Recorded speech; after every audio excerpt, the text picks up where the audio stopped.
안녕하세요. 오늘 밤 우리를 깊은 어둠 속으로 이끌 이야기에 오신 것을 환영합니다.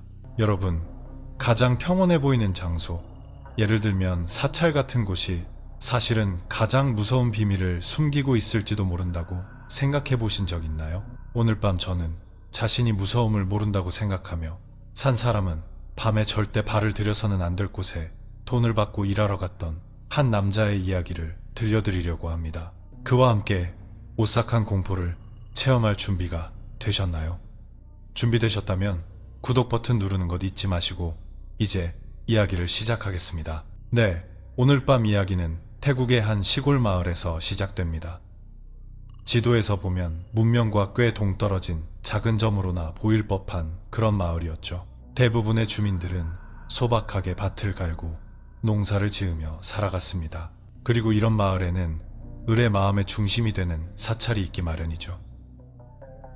하지만 이곳의 사찰, 그 이름은 왓바 싱옙이었습니다. 이름은 꽤나 위엄있게 들리지만 실제 모습은 그와는 거리가 멀었습니다. 이 사찰은 마을 가장자리, 거의 오래된 공동묘지 안에 있다고 해도 과언이 아닐 정도로 깊숙한 곳에 자리 잡고 있었습니다. 사찰로 가는 길은 논두렁을 한참이나 걸어가야 했는데 대낮에도 스산한 기운이 감돌았죠. 밤에는 오죽했을까요? 이곳, 이 사찰에는 단 2명의 스님만이 머물고 있었는데 그중 한 분은 랭 노스님이었습니다. 나이가 지긋한 노스님이셨죠. 사찰이 워낙 외진데다 요즘엔 사찰의 물건들도 제법 값이 나가는 것들이 있다 보니 이를테면 불전함이나 도둑들이 훔쳐다 팔만한 오래된 물건들 같은 것들요. 랭 노스님은 술주정뱅이나 약쟁이들이 밤에 몰래 들어와 물건을 훔쳐갈까봐 걱정이 되셨습니다. 그래서 마을 사람들에게 밤에 법당을 지키며 잠을 자줄 사람이 있었으면 좋겠다고 넌지시 말씀하셨죠. 그리고 이 이야기는 마을의 한 청년, 우트라는 남자의 귀에 들어가게 됩니다. 우트는 마을의 혈기왕성한 젊은이였지만 성격이 좀 뭐랄까 성실함과는 거리가 먼 타입이었습니다. 하루 벌어 하루 먹고 사는 처지에 돈이 생기면 대부분 친구들과 술 마시는 데 써버렸죠. 랭 노스님이 사찰을 지킬 사람을 구한다는 말을 듣자마자 우투의 눈이 반짝 빛났습니다. 그는 속으로 생각했죠. 이거야말로 꿀직업이잖아. 그냥 누워서 자기만 하면 되는데 이보다 쉬운 일이 어디 있겠어. 그냥 누워만 있으면 돈이 생긴다고. 우투는 지체하지 않았습니다.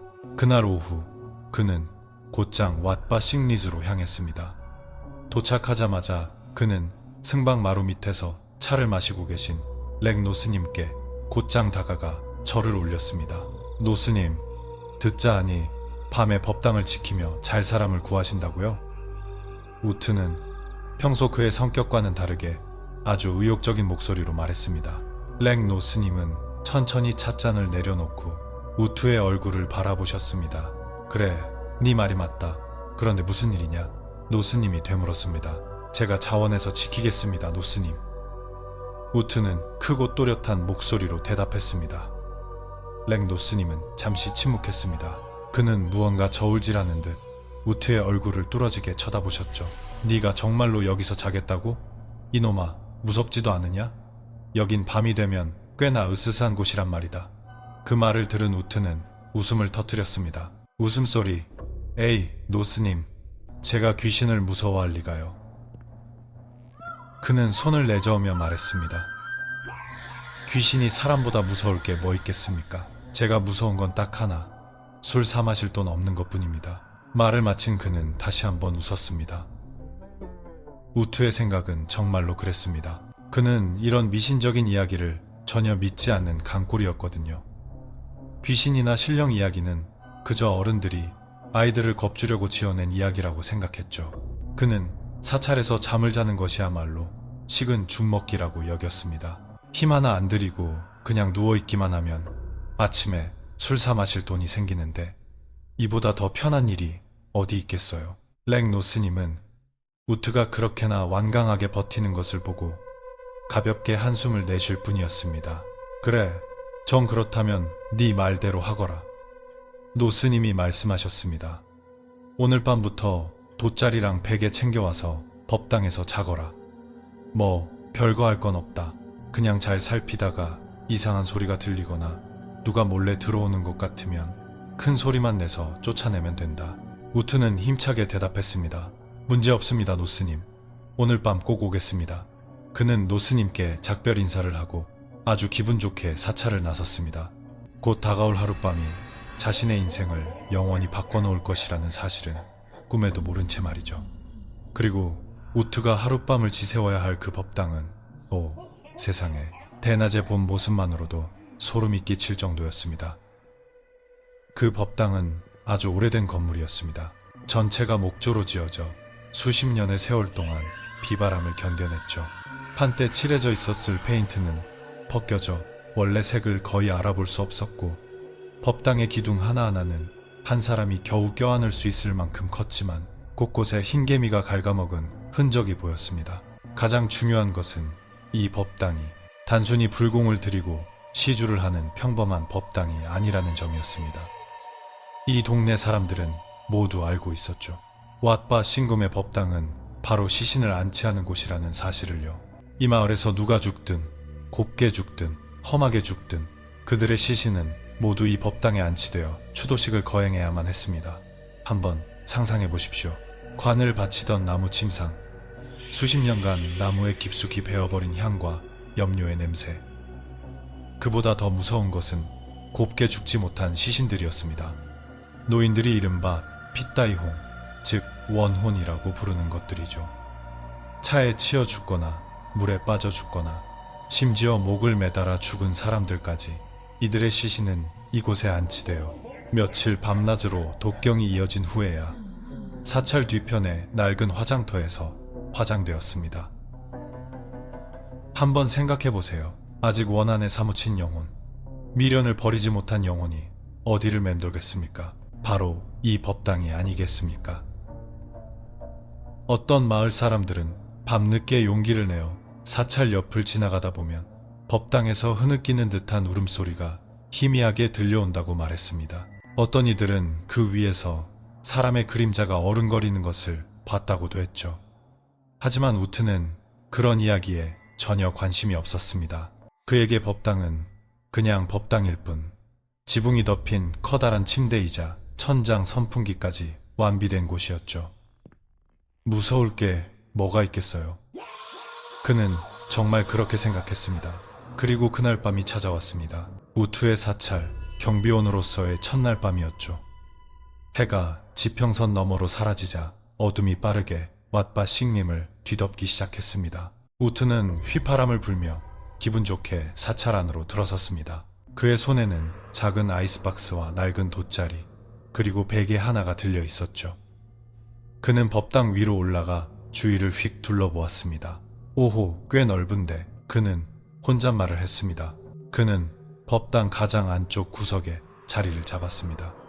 그곳이 바람이 덜 들 것 같았기 때문이죠. 그는 돗자리를 펴고 베개를 놓은 뒤 양반다리를 하고 앉아 아이스박스를 열어 작은 병에 든 백주를 꺼냈습니다. 이런 건 좀 마셔줘야지. 그는 속으로 생각했습니다. 이런 서늘한 날씨에 한두 잔 걸치면 잠이 솔솔 오겠지. 그가 백주를 마셔 혈액순환이 좀 될 만큼 마신 뒤 그는 몸을 눕혔습니다. 그의 시선은 희미하게 어두운 법당 천장에 고정되었습니다. 이 거대한 법당에는 낡은 형광등이 단 하나뿐이었는데 그것도 절반만 불이 들어오고 계속 희미하게 깜빡거렸습니다.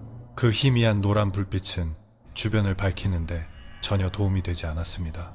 오히려 기둥의 그림자와 대들보의 그림자를 마룻바닥 전체에 길게 드리워 더욱 깊고 기이하게 보이게 만들었죠. 밤이 깊어질수록 공기는 차가워졌고 사찰 주변에서 시끄럽게 울어대던 귀뚜라미와 여치 소리도 점차 잦아들었습니다. 너무나 고요해서 우트는 자신의 숨소리마저 들을 수 있을 정도였습니다. 간간히 도마뱀 부치가 우는 소리만이 들려왔습니다. 또각 또각 법당의 어두운 어느 구석에선가 들려오는 소리였습니다.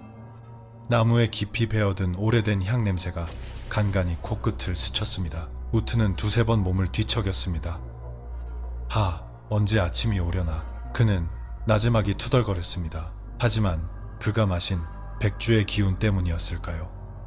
얼마 지나지 않아 그의 눈꺼풀은 무거워지기 시작했고 우트는 서서히 깊은 잠에 빠져들었습니다. 시신안치 법당의 어둠과 정적 속에서 말이죠. 모든 것이 아침까지 고요해야 했겠죠. 하지만 오늘 밤은 아니었습니다. 얼마나 시간이 흘렀는지 우트는 알 수 없었습니다. 그는 잠든 지 얼마 안 된 것 같았지만 새벽 2시 사찰 법당의 정적 속에서, 여러분, 새벽 2시는 사람들이 말하길 산자도 죽은 자도 아닌 시간이라고들 하죠. 우트는 소스라치게 놀라 잠에서 깨어났습니다. 그는 소변이 마려워서 깬 것도 알람 소리에 깬 것도 아니었습니다. 그는 소리 때문에 깼습니다. 드르륵 드르륵 드르륵. 마치 누군가 무거운 나무 의자를 법당 마룻바닥에 끄는 듯한 소리였습니다. 소리는 법당 반대편 희미한 형광등, 불빛이 닿지 않는 어두운 구석에서 들려왔습니다. 우트는 벌떡 일어나 앉았습니다. 심장이 불규칙하게 뛰기 시작했죠. 누구야? 그는 소리쳤지만 목소리가 너무 떨려서 자기 목소리에 자기가 놀랄 정도였습니다. 누구냐고? 이 밤중에 뭐 하는 거야? 그는 옆에 놓아둔 낡은 손전등을 집어들고 스위치를 부서져라 눌렀습니다. 손전등에서 뿜어져 나온 한 줄기 빛이 즉시 어둠을 꿰뚫었습니다. 우트는 손전등으로 법당 전체를 샅샅이 비췄습니다. 빛은 기둥을 하나하나 지나고 아무도 앉아있지 않은 긴 의자를 지나 검고 위압적인 불상이 자신을 노려보는 듯한 불단을 지나갔습니다. 그리고 마침내 빛은 소리의 근원지에 닿았습니다. 그곳에는 스님들이 독경할 때 앉는 낡은 티크나무 의자가 네댓개 놓여 있었습니다. 하지만 아무것도 없었습니다. 텅 비어 있었죠. 아무도 없었습니다. 모든 의자는 제자리에 있었고 끌린 흔적은 전혀 없었습니다. 내가 헛것을 들었나? 우트는 혼잣말을 했습니다. 그는 마음을 다잡으려 애썼습니다. 아마 나무가 뒤틀리는 소리였을 거야. 법당이 낡았잖아. 그는 자신을 합리화하려 애썼지만 마음 깊은 곳에서는 이곳이 처음 생각했던 것처럼 평범한 곳이 아니라는 느낌이 들기 시작했습니다. 우트는 다시 잠을 청하려 애썼습니다. 그는 벽 쪽으로 몸을 돌리고 낡은 담요를 머리끝까지 뒤집어 썼습니다. 아무 일도 아니라고, 그냥 헛것을 들은 거라고 스스로에게 되뇌었죠. 하지만 여러분, 사람 마음에 한번 공포가 싹 트면 아무리 애를 써도 잠들 수 없는 법입니다. 귀는 계속 소리를 기다리고 마음은 계속 경계하게 되죠. 그리고 우트가 막 잠이 들려던 그 순간 또다시 그 소리가 들려왔습니다. 끼, 삐걱. 이번에는 소리가 더 컸습니다. 너무나 선명해서 우트는 소스라치게 놀랐습니다. 아까처럼 끄는 소리가 아니었습니다. 마치 누군가 의자에서 일어나면서 나무가 서로 마찰하며 내는 삐걱하는 소리였습니다. 우트는 다시 벌떡 일어나 앉았습니다. 심장이 목구멍 밖으로 튀어나올 것 같았죠. 아, 누구냐고. 그는 법당이 떠나가라 소리쳤습니다. 손으로는 손전등을 더듬어 찾았죠. 불을 켜는 순간 맙소사, 우트가 본 광경은 이번에는 그냥 텅 빈 공간이 아니었습니다. 바로 그 티크나무 의자, 어둠 속 가장자리에 있던 그 의자가 흔들리고 있었습니다. 천천히 끼, 마치 누군가가 방금 그 의자에서 일어난 것처럼요. 우트는 그 자리에 얼어붙었습니다. 온몸에 털이 곤두섰습니다. 손에 든 손전등이 파르르 떨렸죠. 그는 그 의자를 뚫어지게 쳐다봤습니다. 의자는 여전히 멈추지 않고 흔들리고 있었죠. 바람 때문인가? 그는 또다시 이유를 찾으려 애썼습니다. 무슨 바람이 의자 하나만 흔들리게 하냐고. 이번에는 마음속으로 자신과 다뒀습니다. 오늘 밤은 바람 한 점 없었습니다. 공기는 무겁고 부텁지근했죠. 우트는 그 의자가 서서히, 아주 서서히 흔들림을 멈추고 아무 일도 없었다는 듯 다시 잠잠해질 때까지 그 자리에 앉아 쳐다보고만 있었습니다. 그날 밤 우트는 더 이상 잠들지 못했습니다. 그는 무릎을 끌어안고 손전등을 든 채 어둠 속을 응시했습니다. 새로운 날의 첫 햇살이 법당 창문으로 비치기 시작할 때까지 말이죠. 날이 밝아오고 닭 우는 소리가 희미하게 들려오자 우트는 초를 세며 기다렸습니다. 그는 돗자리를 개고 베개를 챙겨 세수를 했지만 몰골이 말이 아니었습니다. 눈가는 새하고 얼굴은 삶은 닭처럼 창백했죠. 밤새 한숨도 못 잔 사람 같았는데 그건 사실이었습니다. 그는 아침 늦게까지 기다렸다가 렉 노스님이 승방에서 나오는 것을 보고 재빨리 다가갔습니다. 노스님, 노스님! 그의 목소리는 더듬거렸습니다. 렉 노스님은 돌아보셨습니다. 오, 우투로구나. 어땠느냐? 어젯밤 지낼만 했더냐? 우투는 마른 침을 꿀꺽 삼켰습니다. 노스님, 어젯밤에 제대로 당했습니다. 그러고는 그는 모든 것을 털어놓았습니다. 의자 끄는 소리부터 의자가 저절로 흔들렸던 일까지요. 도대체 그게 뭐였을까요? 노스님? 귀신이 저를 홀린 거 맞죠? 그는 겁에 질려 물었습니다. 그는 노스님이 놀라거나 적어도 자신을 위로해주길 기대했습니다. 하지만 렉 노스님이 하신 행동은 그저 입가에 희미한 미소를 짓는 것이었습니다. 그 미소가 어떤 의미인지 우트는 도무지 알 수 없었죠. 네가 온 첫날부터 인사를 했구나. 노스님은 담담하게 말씀하셨습니다. 인사요? 노스님, 이런 건 인사가 아니죠.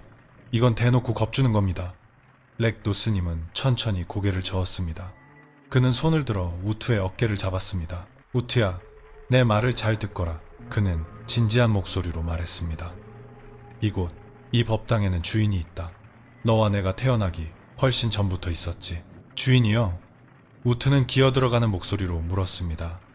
그래. 노스님은 고개를 끄덕였습니다. 그분은 여기에 계신다. 어디 가지 않으셨지? 네 임무는 물건을 지키는 것이지 그분을 쫓아내는 게 아니다. 네가 그분을 모독하거나 도전하지 않는 한 그분도 너에게 아무 짓도 하지 않을 게다. 서로 각자의 삶을 사는 거지. 렉 노스님의 말씀은 우투를 안심시키기는커녕 그의 마음속 공포를 더욱 선명하게 각인시켰습니다. 내가 진짜 귀신이랑 같이 자야 한다고 그는 속으로 생각했습니다. 하지만 아침에 받을 품심을 생각하자 우투는 마지못해 고개를 끄덕일 수밖에 없었습니다. 네, 노스님. 노력해보겠습니다. 품색을 받자 용기가 다시 솟아나기 시작했습니다. 어젯밤의 공포는 한낮의 뜨거운 햇볕과 주머니 속 두둑한 돈 앞에서 희미해지는 듯 했습니다. 에이, 어젯밤엔 별일 아니었을지도 몰라. 그냥 의자가 저절로 흔들린 건 나무가 수축해서 그랬을 수도 있지. 그는 온갖 이유를 대며 스스로를 위로했습니다. 그래, 그냥 의자가 흔들리는 것만 봤지 형체를 본 건 아니잖아. 안 무서워. 그는 정말 그렇게 생각했습니다. 저녁이 되어 친구들과 술판을 벌여 적당히 취한 뒤 우트는 다시 왓바 싱메로 돌아왔습니다. 오늘 밤 그는 자신감을 챙겨왔지만 작은 불상 하나를 몰래 챙겨와 셔츠 주머니에 넣어두었습니다. 둘째 날 밤의 분위기는 첫날보다 더 무겁게 느껴졌습니다. 하늘은 먹구름이 껴 달빛 한 점 없었죠. 우트는 원래 자리에 몸을 뉘었지만 오늘 밤은 술을 더 마시지 않았습니다. 정신을 바짝 차리고 싶었기 때문이죠. 그는 눈을 뜬 채 법당 밖 줄지어 늘어선 나무 기둥 너머의 어둠을 응시했습니다. 모든 것이 고요했습니다. 시간이 흘러 아마도 아주 늦은 밤이 되었을 겁니다. 어둠 속을 뚫어지게 쳐다보던 우투의 시선이 법당 바로 아래 흙길에 꽂혔습니다. 처음에는 헛것을 봤다고 생각했지만 눈을 깜빡이고 다시 집중해서 보자. 헉! 그는 속으로 외쳤습니다. 그는 보았습니다. 한 사람이 아니었습니다. 마치 사람보다 키가 훨씬 큰 깡마른 형체의 검은 그림자들이 법당 앞을 천천히 지나가고 있었습니다. 그 그림자들은 법당 안으로 들어오지 않고 한 명씩 줄을 서서 마치 어떤 행렬에 따라가는 것처럼 걸어가고 있었습니다. 우트는 숨을 죽인 채 얼어붙어 눈도 깜빡이지 않고 그 광경을 지켜봤습니다. 저건 사람이야? 아니면 뭐야? 그는 대여섯 개의 그림자를 보았습니다. 모두 같은 방향으로 향하고 있었죠. 그 그림자들이 향하는 방향은 바로 사찰 뒤편에 버려진 낡은 화장터였습니다. 그날 밤 우트는 렉 노스님의 말씀, 주인이 있다는 말이 단순한 위협이 아니었음을 깨달았습니다. 우트는 그 기이한 그림자 행렬을 응시하고 있었습니다. 심장이 북처럼 요동쳤죠. 그는 침을 삼키려 했지만 목이 바싹 말라붙었습니다. 마을 사람들이 이 밤중에 여기서 뭘 하는 거지? 그는 긍정적으로 생각하려 했었지만 상식은 소리치고 있었습니다. 어떤 마을 사람이 새벽 3시에 공동묘지에서 산책을 하겠냐고. 그리고 그 그림자들이 어둠 속으로 막 사라지려던 순간 그의 눈에 마지막 그림자가 들어왔습니다. 이 그림자는 앞서 지나간 다른 그림자들과는 확연히 달랐습니다. 다른 그림자들은 그저 검고 키가 컸지만 이 그림자는 흰색이었습니다. 우투는 눈을 크게 떴습니다. 그는 똑똑히 보았습니다. 흰옷을 입은 사람의 형상이었습니다.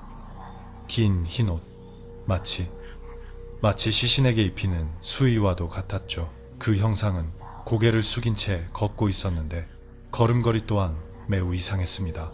평범한 사람처럼 걷는 것이 아니라 뻣뻣하고 경직된 채로 마치 걷는 법을 배우는 사람처럼 한 걸음 떼고 멈추고 또 한 걸음 떼었습니다. 스님인가? 우투의 첫 생각은 그것이었습니다. 랭 노스님이나 다른 스님이 화장실에 가시는 건가?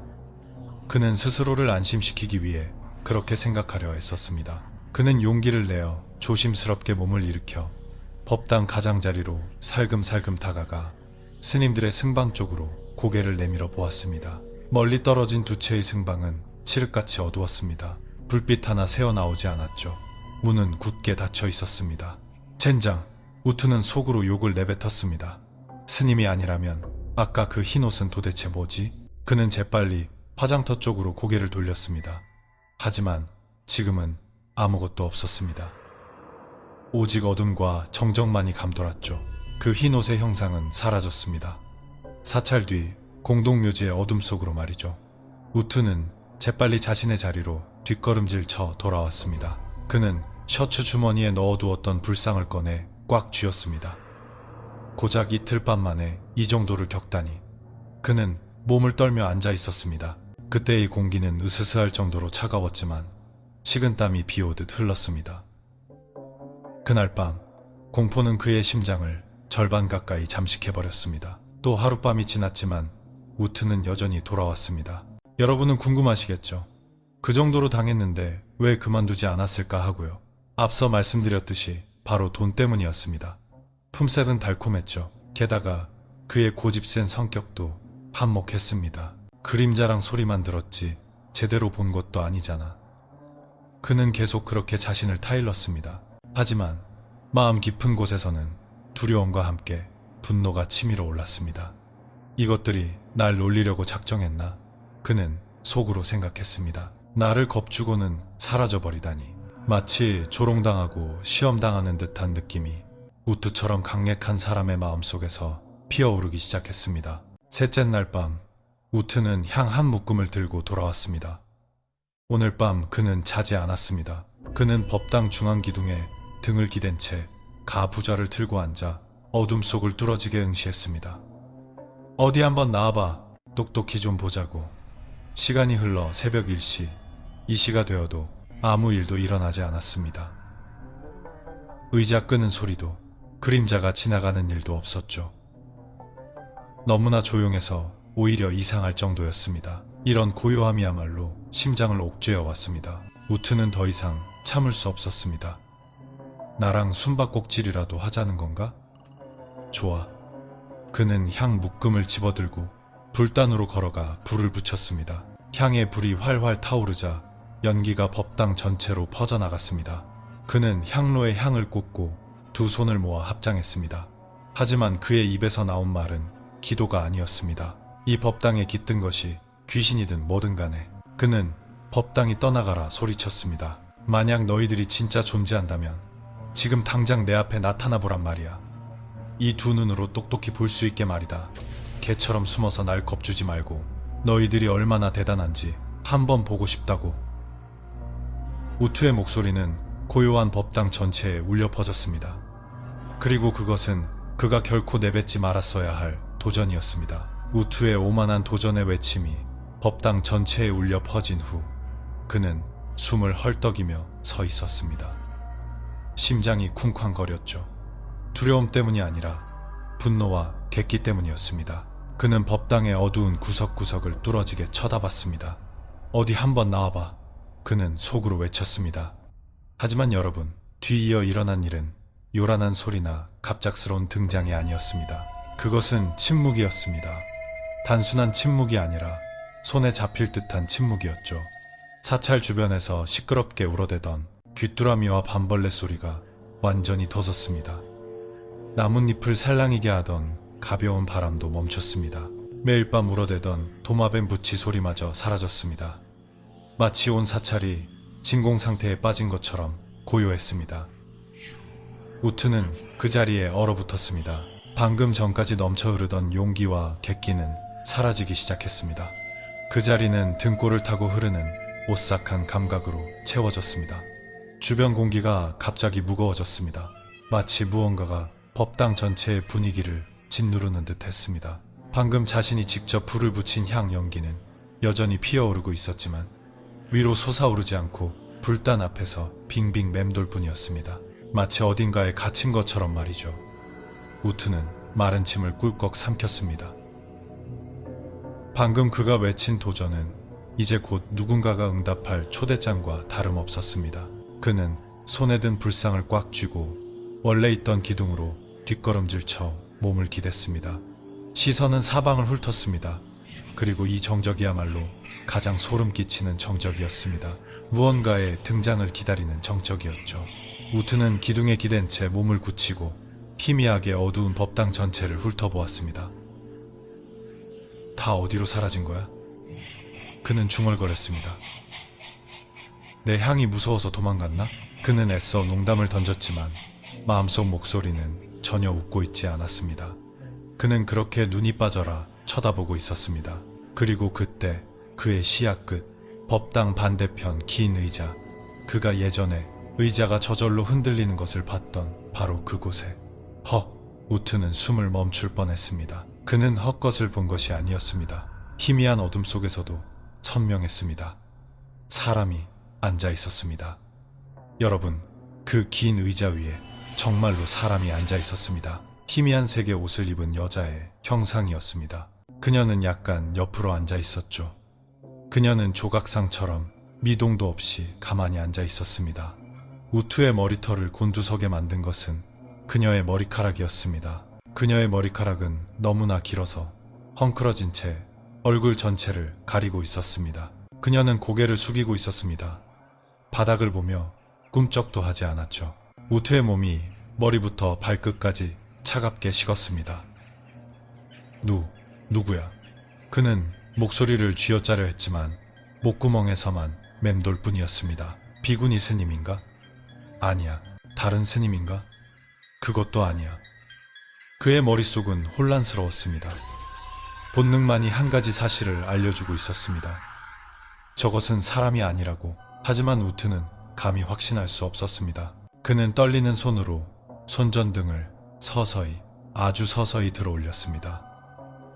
손가락은 스위치를 누를 준비를 하고 있었습니다. 그 형체에 빛을 비춰 자신이 도전했던 존재가 정말로 눈앞에 와서 기다리고 있다는 것을 두 눈으로 확인하기 위해서였습니다. 우트는 손에 쥔 손전등을 핏줄이 튀어나올 정도로 꽉 쥐었습니다.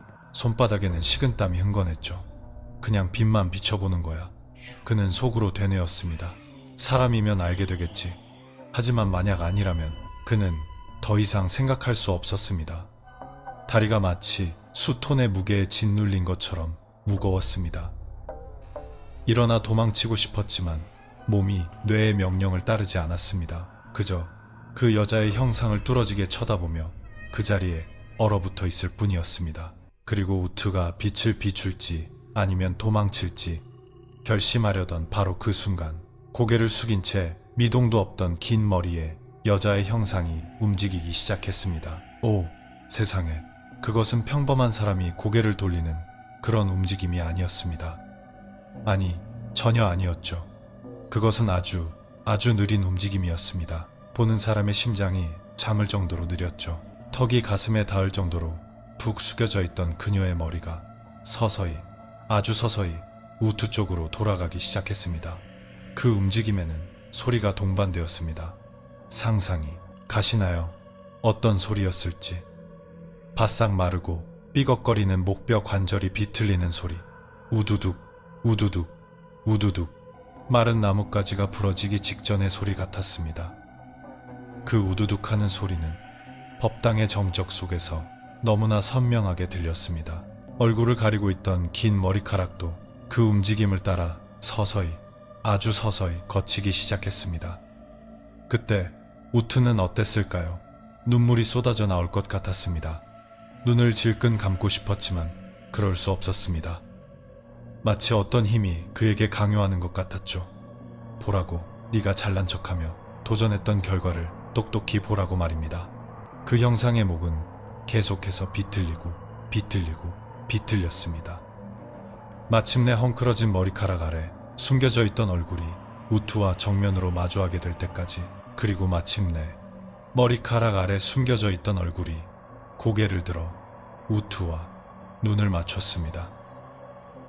그 순간 우투의 세상은 멈췄습니다. 그는 눈이 튀어나올 정도로 크게 떴습니다. 숨이 터졌죠. 으어억, 그가 낼 수 있는 소리는 목구멍에서 새어나오는 신음뿐이었습니다. 눈앞에 펼쳐진 광경은, 그것은 악몽이었습니다. 아직 눈을 뜨고 있을 때 벌어진 악몽이었죠. 여러분, 우투가 본 것은, 그것은 온전한 사람의 얼굴이 아니었습니다.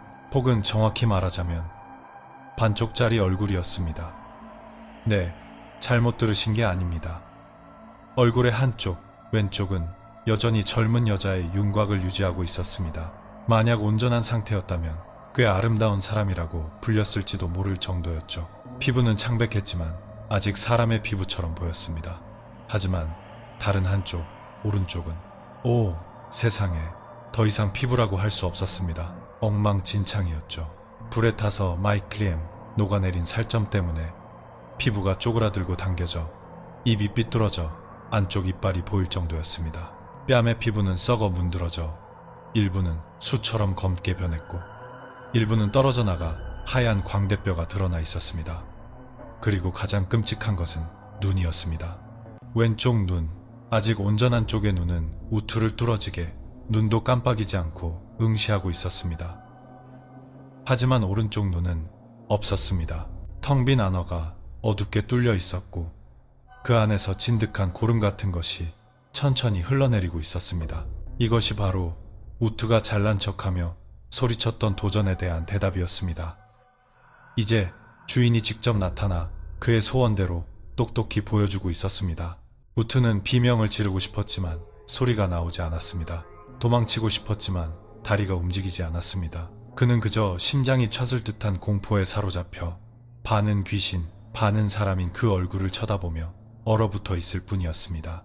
그리고 만약 그녀가 앉아서 쳐다보는 것이 가장 무서운 일이라고 생각하셨다면 그건 착각입니다. 왜냐하면 그녀가 우투의 얼굴을 만족스럽게 쳐다본 후 반쪽 얼굴이 썩어 문드러진 그 형상이 서서히 일어나기 시작했기 때문입니다. 나무 의자가 삐걱하며 요란한 소리를 냈습니다. 우투가 이전에 들었던 그 어떤 소리보다도 컸습니다. 마치 보이지 않는 무게를 감당하는 듯 했죠. 그녀는 일어나 희미한 어둠 속에서 가만히 서 있었습니다. 그리고 그녀는 걷기 시작했습니다. 네, 그녀는 창백한 발을 내디뎠습니다. 한 걸음, 한 걸음, 느리지만 확고하게 우투를 향해 똑바로 다가왔습니다. 그리고 그녀가 발을 내디딘 그 순간 냄새가, 우투가 평생 어디서도 맡아본 적 없는 냄새가 그의 코를 강하게 찔렀습니다. 그것은 향 냄새도 염료 냄새도 아니었습니다. 그것은 타는 냄새였습니다. 여러분, 불에 탄 사람, 살점 냄새의 축축한 진흙 냄새, 흙 냄새가 섞인 죽음의 냄새, 시체 썩는 냄새였습니다. 그 냄새는 그녀가 한 걸음 한 걸음 다가올수록 점점 더 강해졌습니다. 한 걸음, 두 걸음, 그때 우투는 거의 울부짖고 싶었습니다. 그는 뒤로 물러서려 일어나려 했었지만 등이 기둥에 막혀 있었고 다리는 얼어붙은 것처럼 굳어 있었습니다. 그는 그저 고개를 저을 뿐이었습니다. 오, 오지마. 목소리는 거의 들리지 않을 정도로 작게 새어나왔지만 그 형상은 여전히 천천히 멈추지 않고 다가왔습니다. 그 반쪽 얼굴은 웃는 것인지 아니면 비웃는 것인지 분간할 수 없었습니다. 그것은 거의 그에게 닿을 지경이었습니다. 그리고 그 순간, 우투가 오늘 밤 이 사찰 법당에서 죽을 것이라고 생각했던 그 순간, 그 타는 냄새가 코끝에 와 닿았던 그 순간 꺼져 있던 그의 정신이 돌아왔습니다. 으아. 우트는 미친 듯이 소리쳤습니다. 그것은 사람의 목소리가 아니었습니다. 막 도살당하기 직전에 짐승의 울부짖음이었죠. 굳어있던 몸이 극도의 공포에 의해 경련을 일으켰습니다. 그는 있는 힘을 다해 몸을 밀어 그 기둥에서 벗어났습니다. 뒤로 나자빠지든 머리를 바닥에 부딪히든 상관없었습니다. 그는 일어나려 애썼습니다. 일어나 이 자식아. 그는 속으로 자신에게 소리쳤습니다. 무겁게 느껴졌던 다리가 이제 힘을 되찾았습니다. 그는 벌떡 일어섰지만 너무 허둥대는 바람에 다리가 엉켜버렸습니다. 쿵! 그는 앞으로 고꾸라져 얼굴을 마룻바닥에 쳐박았습니다. 악! 하지만 그 고통은 공포에 비할 바가 아니었습니다. 그는 그 형상이 어디에 있는지 확인하기 위해 고개조차 들지 않았습니다. 그는 손과 팔꿈치를 이용해 기었습니다. 기고 개처럼 네 발로 기었습니다. 여기서 나가야 해. 그는 두세 걸음 기어가다가 몸을 일으켜 달렸습니다. 달리고 목숨을 걸고 달렸습니다.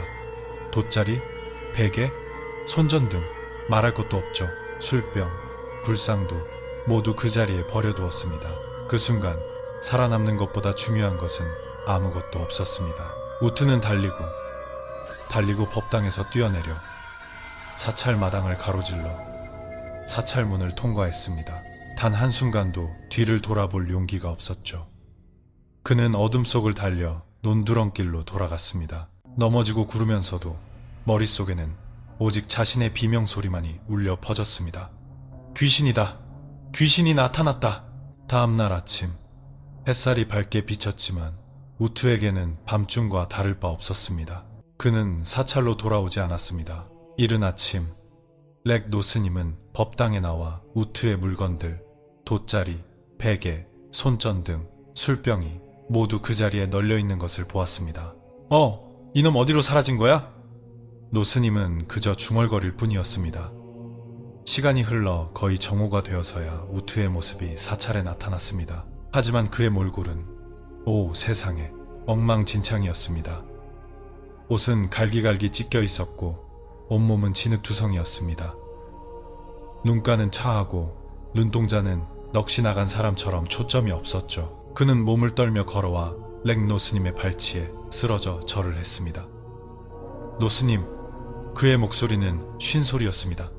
저 이제 안 하겠습니다. 이제 안 할래요. 그는 고개를 저으며 눈물을 펑펑 쏟았습니다. 그만두겠습니다. 더는 못 지키겠어요. 돈도 필요 없습니다. 무서워요. 정말 무섭습니다, 노스님.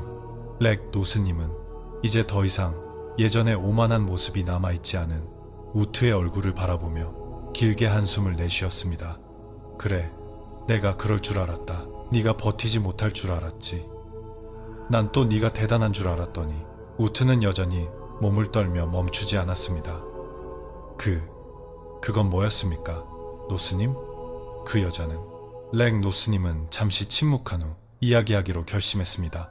우투야, 네가 만난 것은 이 법당에서 가장 기가 센 주인이다. 노스님은 이야기를 시작했습니다. 오래전 이 마을에 한 여인이 있었지. 그녀는 제 명을 다하고 죽었다.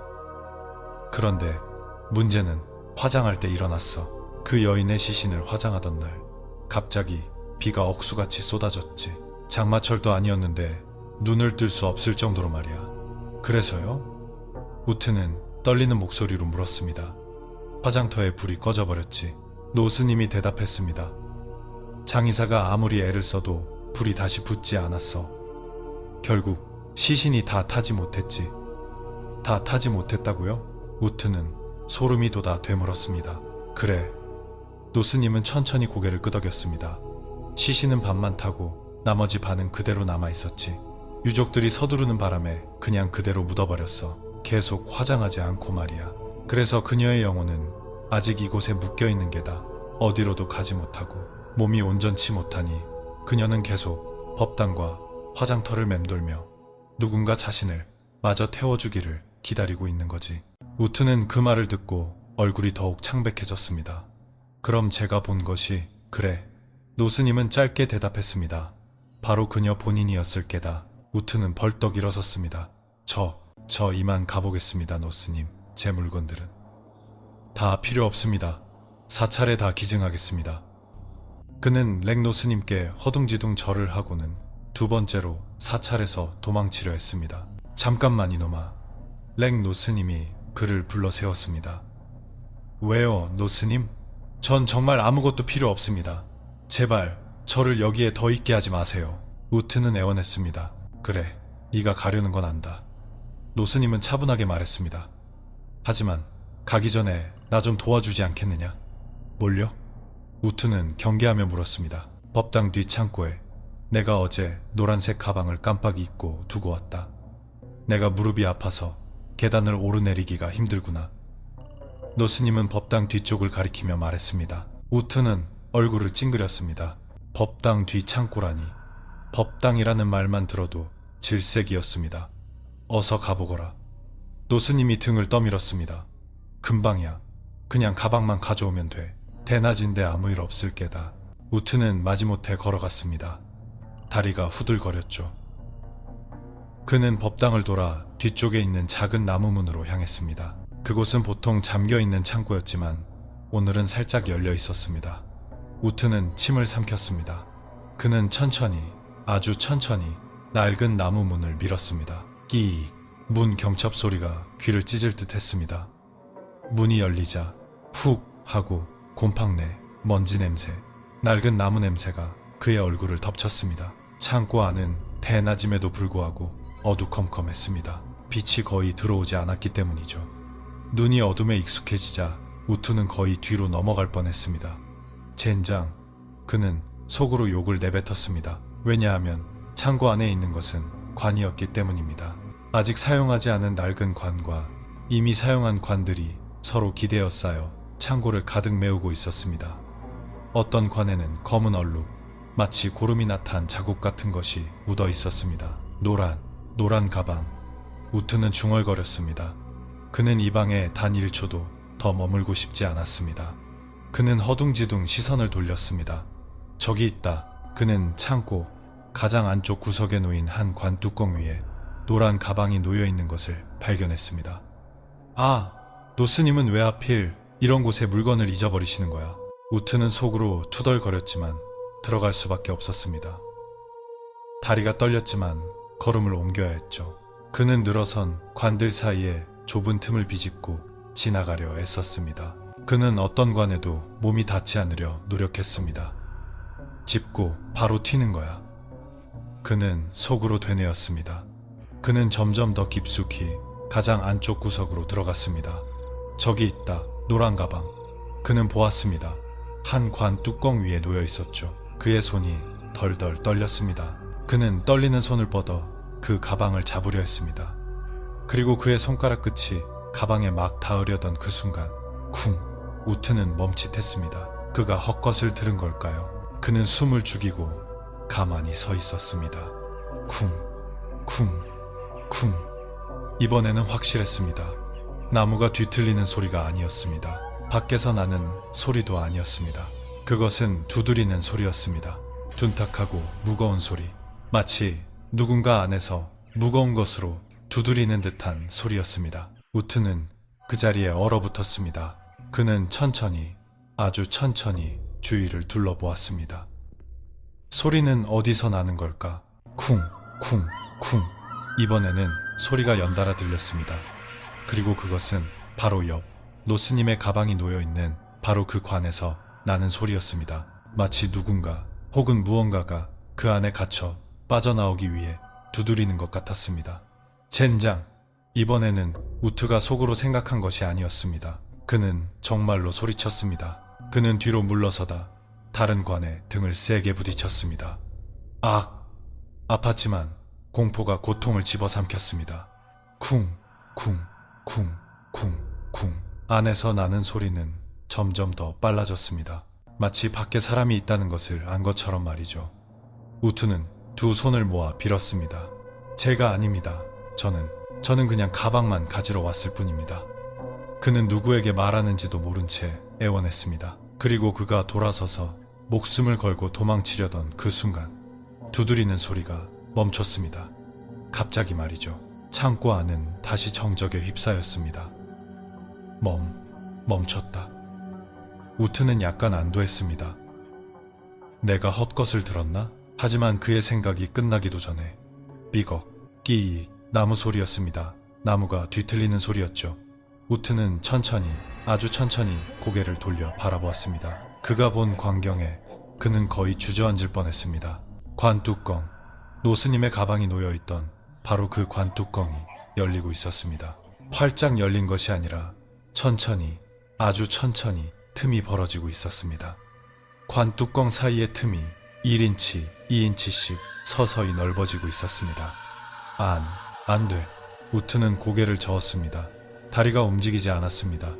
그리고 그 벌어진 틈으로 손이 창백하다 못해 거의 흰색에 가까운 피부가 쭈글쭈글하고 마른 손이 서서히 튀어나와 관 가장자리를 덥석 잡았습니다. 으아. 비명과 함께 그의 이성, 공포, 고통, 모든 것이 사라졌습니다.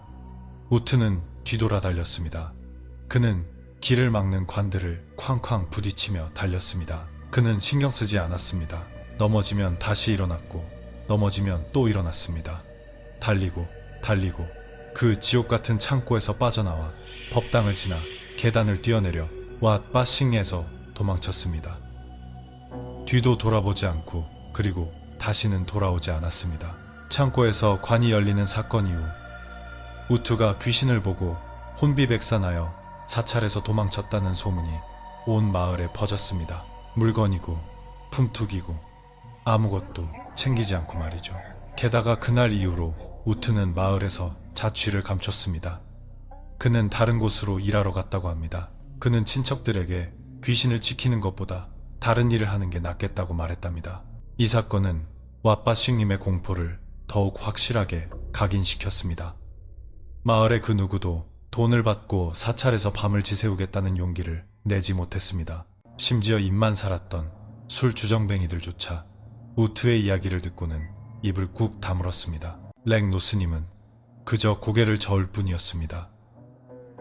허허, 그는 곤란해하셨습니다. 밤이 되면 사찰은 지키는 사람 없이 텅 비게 되었습니다. 시간이 약 일주일 정도 흘렀습니다. 고요함 혹은 공포는 여전히 그곳에 머물러 있었습니다. 그러던 중 또 다른 남자가 사찰에 나타났습니다. 하지만 이 남자는 이 마을 사람이 아니었습니다. 그의 이름은 디카였습니다. 이름 멋있죠? 친구들은 그를 까라고 불렀는데 그는 이웃 마을 사람이었습니다. 이 친구의 성격은 우투의 처음 모습과 별반 다르지 않았는데 어쩌면 한술 더 떴다고 할 수 있었죠. 그는 거친 동네 건달이었고 도전을 좋아하며 누구도 두려워하지 않았습니다. 그리고 중요한 것은 그는 귀신이나 신령 같은 것을 극도로 믿지 않았다는 점입니다. 그는 그것을 미신적이고 쓸데없는 이야기라고 생각했습니다. 마침 그는 술자리에서 왓바 신구의 이 사람을 고용했는데 그전 녀석이 겁쟁이라 귀신 보고 도망쳤다는 소문을 들었습니다. 디카는 그 말을 듣고 술자리에서 크게 웃었습니다. 하하하, 귀신은 무슨 애들 겁주는 소리 하고 있네. 좋아. 그는 속으로 생각했습니다. 요즘 돈도 없는데 잘 됐네. 돈도 벌고 저 멍청이들한테 귀신은 없다는 것도 증명해 주자고. 그렇게 생각한 그는 곧장 사찰로 쳐들어가 렉노스님께 자신을 소개했습니다. 제가 지키겠습니다, 노스님. 귀신인지 뭔지 그런 거 저는 안 무서워합니다. 맡겨만 주십시오. 오늘 밤 여기서 자겠습니다. 그는 100% 자신감에 찬 목소리로 선언했습니다. 렉노스님은 그저 그러려니 하고 받아들일 수밖에 없었습니다. 용감한 사람이 제 발로 찾아왔고 저렇게 자신만만한데 굳이 말릴 필요는 없었으니까요. 정말 괜찮겠느냐?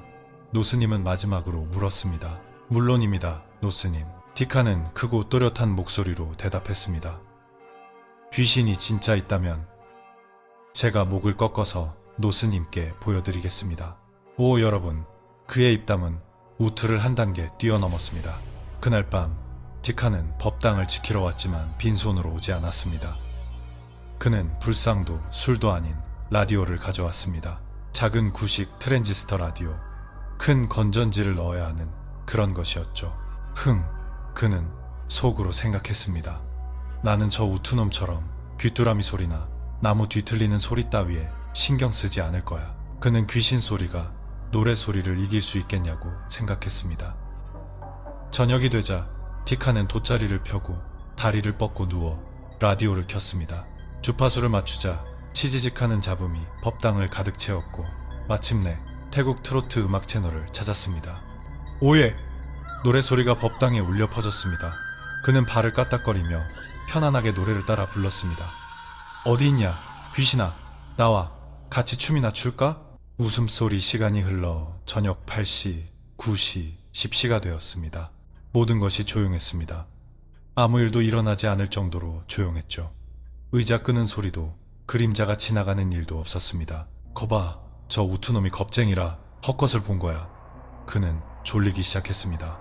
노래소리에 잠이 들 뻔했죠.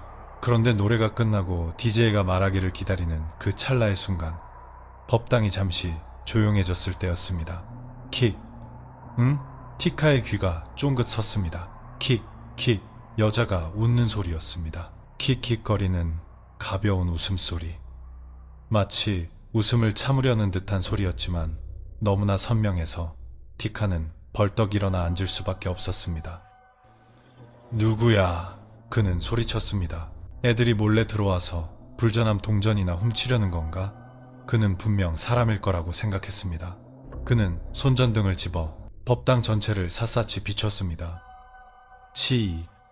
라디오에서 다시 노래소리가 흘러나왔습니다. 하지만 그 노래소리 아래에서도 여전히 들렸습니다. 킥킥. 그리고 이번에는 소리가 더 가까워진 것 같았습니다. 여러분, 티카는 원래 성격이 불같은 사람이었죠. 밤중에 사찰에서 여자가 킥킥거리며 웃는 소리를 들으니 그는 귀신이라고 생각하지 않았습니다. 그는 10대들이 몰래 애정행각을 벌이거나 아니면 자신을 시험하려는 놈들이라고 생각했습니다. 감히 날 비웃어. 그는 속으로 분노하며 생각했습니다. 그는 라디오를 다 껐습니다. 트로트 음악 소리가 즉시 사라지고 법당은 다시 정적에 휩싸였습니다. 나와, 이 자식들아. 티카는 소리쳤습니다. 너희들 여기 숨어있는 거 다 알아. 당장 나와서 얼굴 좀 보자. 그는 쿵쿵 발을 구르며 법당을 돌아다녔고 구석구석 기둥 뒤를 손전등으로 비췄지만 여전히 텅 비어 있었습니다. 사람의 흔적은 전혀 없었죠. 티카는 비웃었습니다. 벌써 도망갔나? 빠르긴. 그는 자리로 돌아와 앉아 라디오를 다시 켜려 했습니다. 하지만 손이 막 다이얼을 돌리려던 그 순간 헉! 티카는 소스라치게 놀랐습니다. 방금 그 소리는 법당 구석에서 들린 것이 아니었습니다. 바로 귓가에서 들렸습니다. 아주 희미하게 마치 누군가 등 뒤에 서서 고개를 숙여 귓가에 대고 속삭이듯 웃는 소리였습니다. 티카의 온몸의 털이 곤두섰습니다. 누구야? 내 뒤에! 그는 휙 돌아봤습니다. 아무도 없었습니다. 오직 텅 빈 공간과 거대한 법당 기둥뿐이었습니다. 미쳤어. 내가 헛것을 들은 거야. 티카는 혼란스러워하기 시작했습니다. 내가 헛것을 들은 거야. 그리고 그가 스스로를 위로하려던 바로 그때 그 소리가 다시 들렸습니다. 하지만 이번에는 등 뒤에서 들린 것도 옆에서 들린 것도 아니었습니다. 티카는 천천히, 아주 천천히 고개를 들어 위를 쳐다봤습니다. 소리는 떠다녔습니다. 소리는 위에서 들려왔습니다. 소리는 법당 대들보 위에서 들려왔습니다. 방금 전까지만 해도 입을 털며 도전하던 건달 티카는 이제 종이처럼 창백해졌습니다. 그는 그 자리에 얼어붙어 대들보 위에서 희미하게 들려오는 킥킥 웃음소리를 따라 천천히 고개를 들었습니다. 저 위, 어둠 속에 저 위에는 뭐가 있는 걸까? 단단히 쥐고 있던 손전등이 이제는 떨려서 빛이 흔들렸습니다. 그는 마른 침을 꿀꺽 삼켰습니다. 아무것도 없어. 그는 여전히 자신을 타일렀습니다. 그냥 소리일 뿐이야. 하지만 그는 결심했습니다. 봐야겠다고. 두 눈으로 똑똑히 봐야겠다고. 티카는 손전등 스위치를 눌러 법당 천장의 어둠을 꿰뚫는 빛을 확 쏘아 올렸습니다. 그리고 빛이 무언가에 닿는 그 순간 헉! 티카는 뒤로 나자빠질 뻔했습니다. 그는 보았습니다. 맙소사, 정말로 저 위에 있었습니다. 그 여자의 형상, 얼굴이 불에 탄 그 귀신이. 그녀는 서 있거나 앉아 있는 게 아니었습니다. 매달려 있었습니다. 그녀는 마치 거대한 도마뱀 부치처럼 네 발로 나무대들보에 딱 붙어 있었습니다. 헝클어진 긴 머리카락은 아래로 늘어져 천천히 흔들리고 있었죠. 하지만 가장 끔찍한 것은 그녀가 고개를 거꾸로 뒤집어 티카를 내려다보고 있다는 것이었습니다. 손전등 불빛이 그 반쪽 얼굴을 정면으로 비췄습니다. 반은 썩어 문드러지고 반은 창백한 그 얼굴. 온전한 쪽 눈은 핏발이 선 채 눈도 깜빡이지 않고 뚫어지게 쳐다보고 있었습니다. 그리고 텅 빈 다른 쪽 안화에서는 진득한 고름이 뚝뚝 떨어져 티카 바로 앞 법당 바닥에 떨어지고 있었습니다. 그녀는 가만히 쳐다보다가 미소를 지었습니다. 삐뚤어진 그 입이 서서히, 아주 서서히 찢어지듯 넓어졌습니다. 여러분, 귀신을 잡아 목을 꺾어버리겠다던 그 잘난 남자는 이제 돌처럼 굳어버렸습니다. 티카는 대들보에서 거꾸로 매달린 그 형상과 눈을 마주쳤습니다. 그는 비명을 지르려 입을 벌렸지만 소리가 나오지 않았습니다. 목구멍이 꽉 막혔죠. 그가 가졌던 용기, 건달 기질, 불신은 모두 순식간에 사라졌습니다. 눈앞 바닥에 떨어지는 고름과 함께 산산조각 났죠. 그 형상에 찢어지는 미소는 방아쇠와도 같았습니다. 으아악! 티카는 울부짖었습니다. 그것은 사람의 소리가 아니었습니다. 안에서 억눌려 있던 공포가 터져나온 소리였죠. 그가 어떻게 했는지 아십니까? 라디오. 그가 들고 온 트랜지스터 라디오를 그는 던졌습니다. 팔을 있는 힘껏 휘둘러 대들보 위로 던져버렸습니다. 쾅! 치지직. 라디오는 대들보에 부딪혀 산산조각나며 떨어졌지만 티카는 그 소리를 들을 겨를이 없었습니다. 라디오가 손에서 떠나는 그 순간 그는 뒤돌아 달렸습니다. 달리고 법당 기둥에 쿵 부딪혔지만 멈추지 않고 자기 다리에 걸려 넘어졌지만 다시 일어나 우트보다 몇 배는 더 필사적으로 달렸습니다. 그는 모든 것을 법당에 버려두었습니다. 손전등, 신발, 돗자리. 그는 맨발로 법당에서 뛰어내려 어둠을 뚫고 왓바싱에서 도망쳤습니다. 그날 밤 그 소름 끼치는 킥킥 소리는 그가 어둠 속으로 완전히 사라질 때까지 등 뒤에서 계속 쫓아왔습니다. 그리고 티카는 다시는 이 마을에 돌아오지 않았습니다. 티카마저 혼비백산하여 도망친 후 왓바싱굼의 이야기는 마을의 새로운 전설이 되었습니다. 이번에는 단순한 소문이 아니라 2명이나 직접 증명한 진짜 이야기였죠. 결과는 둘 다 혼비백산하여 도망쳤다는 것이었습니다. 그날 이후로 당연히 그 누구도 밤에 법당에 들어가 잠을 자겠다는 용기를 내지 못했습니다. 영원히 말이죠. 렉노 스님은 그저 모든 것을 내려놓으셨습니다. 그들의 업보겠지. 그는 그렇게 생각할 수밖에 없었습니다. 사찰은 밤이 되면 텅 비게 되었고 오직 진짜 주인만이 예전처럼 그 법당을 지키고 있었습니다. 마을 사람들은 어땠을까요? 해가 지기만 하면 누구도 감히 사찰 담장 근처에 얼씬거리지 않았습니다. 밤에 어쩔 수 없이 그 근처를 지나가야 했던 사람들은 여전히 킥킥 소리가 희미하게 들려온다고 말했습니다. 어떤 이들은 여전히 긴 머리의 여자가 법당 의자에 앉아있는 그림자를 봤다고도 했죠. 고개를 숙인 채 가만히 마치 누군가를 기다리는 것처럼 말입니다. 그렇다면 우트는 어떻게 됐을까요? 그에게 처음으로 도전했던 그 남자 말입니다. 그가 마을을 떠나 멀리 다른 지방으로 일하러 갔지만 그는 결코 벗어날 수 없었습니다. 전해지는 말에 따르면 우트는 지금까지도 거의 매일 밤 악몽에 시달린다고 합니다. 그는 꿈에서 반쪽이 썩어 문드러진 얼굴이 자신을 쳐다보는 것을 보고 죽는 날까지 잊을 수 없는 그 소리를 듣는다고 합니다. 드르륵 드르륵. 어둠 속에서 나무 의자가 바닥에 끌리는 소리를요. 그리고 그것이 사찰을 지키던 두 남자의 마지막이었습니다. 우투와 티카 둘 다 목숨은 건졌지만 그들이 본 것은 그들의 마음속에 영원히 지워지지 않을 공포를 새겨 넣었습니다. 이 이야기는 우리에게 가르쳐 줍니다. 때로는 용기와 만용을 가르는 선이 아주 가늘다는 것을요. 그리고 어떤 곳의 주인들은 초대받지 않은 입이 거친 손님에게 항상 친절하지만은 않다는 것을요. 끝까지 들어주셔서 감사합니다. 여러분은 이 이야기에 대해 어떻게 생각하시나요? 여러분의 경험을 댓글로 공유해 주세요. 좋아요와 특히 구독 버튼 누르는 것 잊지 마시고요. 그래야 다음 무서운 이야기를 놓치지 않으실 겁니다. 오늘 밤 부디 좋은 꿈 꾸시길 바랍니다.